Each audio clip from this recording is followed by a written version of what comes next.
Ada 3 opsi status tenaga honorer non-ASN 2023, bisa langsung diangkat jadi CPNS dengan beberapa syarat. Kabar tenaga honorer non-ASN yang akan diangkat menjadi CPNS 2023 memang menjadi hal yang diharapkan.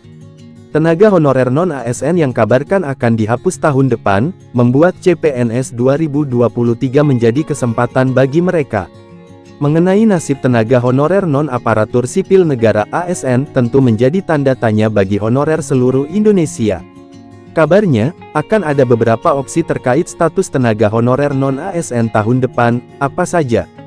Melalui rapat kerja bersama Komisi 2 DPR RI, opsi pertama adalah tenaga non-ASN akan diangkat seluruhnya menjadi ASN. Ada yang sangat bagus kualitas dan kualifikasinya. Tapi mungkin ada yang kualitasnya belum memenuhi syarat, katanya. Solusi kedua, tenaga honorer non-ASN akan diberhentikan seluruhnya, namun hal tersebut tentu akan berdampak terhadap kelangsungan pelayanan publik.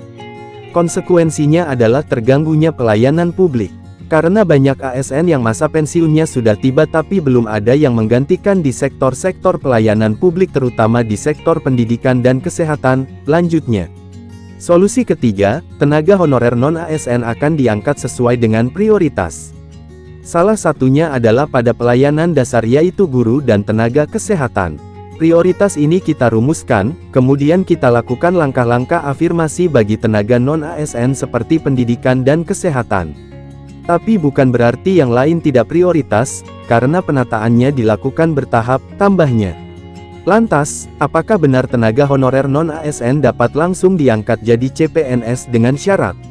Hal tersebut benar, ada 4 syarat yang harus dipenuhi untuk bisa langsung diangkat FO menjadi CPNS 2023. Tenaga honorer berusia maksimal 46 tahun dengan masa kerja 20 tahun atau lebih secara terus-menerus. Tenaga honorer berusia maksimal 46 tahun dengan masa kerja 10 hingga 20 tahun secara terus-menerus. Tenaga honorer berusia maksimal 40 tahun dengan masa kerja 5 hingga 10 tahun secara terus-menerus.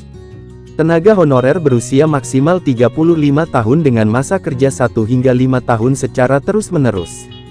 Untuk diangkat menjadi CPNS, ada beberapa tahapan yang harus dilalui menurut PP 48/2005 yaitu seleksi administrasi, integritas, disiplin, kesehatan dan kompetensi.